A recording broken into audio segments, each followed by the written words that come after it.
स्वागत। काल राज्यसभेची निवडणूक घोषित झाली। येणाऱ्या काही दिवसात विधान परिषदेची निवडणूक देखील घोषित होते।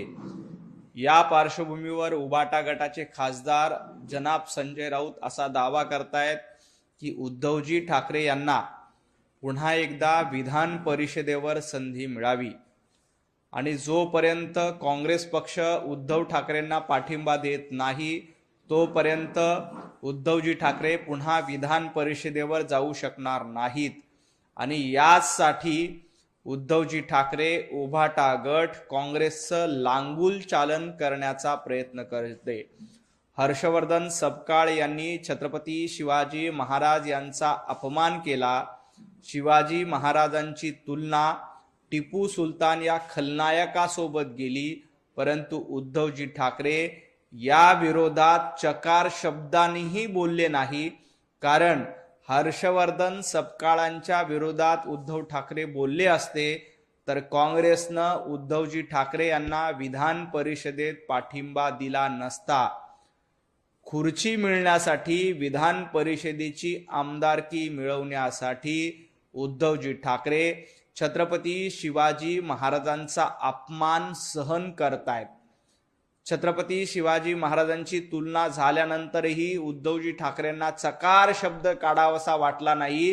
कारण आपण चकार शब्द काढला तर काँग्रेस आपल्याला उद्या आमदारकीसाठी पाठिंबा देणार नाही आणि विधान परिषदेत आपल्याला जाता येणार नाही। खुर्चीसाठी लाचारी पत्करण्याचं काम उभाटा गटाच्या माध्यमातून केलं जातं। वंदनीय हिंदू हृदय सम्राट बाळासाहेब ठाकरे आज असते तर निश्चितपणे उद्धवजींना जाब विचारला असता की तुम्ही हर्षवर्धन सपकाळाच्या प्रतिमेला जोडे मारो आंदोलन का केलं नाही। जोडे मारो तो सोडा, साधं ट्विट उद्धवजी ठाकरेंनी केलं नाही, आदित्य ठाकरेंनी केलं नाही, संजय राऊतांनी केलं नाही।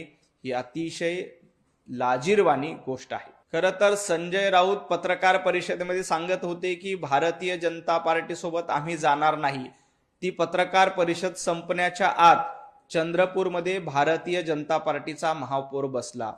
संजय राऊतांना एवढंच सांगायचंय की तुम्ही काँग्रेसचं लांगुल चालन करत बसलात, त्यामुळे तुम्हाला राज्यसभा मिळेल, उद्धवजी ठाकरेंना विधान परिषद मिळेल, पण सर्वसामान्य सच्चा शिवसैनिक जो वंदनीय हिंदू हृदय सम्राट बाळासाहेब ठाकरे यांचे विचार मानतो तो शिवसैनिक कधीही तुमच्या सोबत राहणार नाही।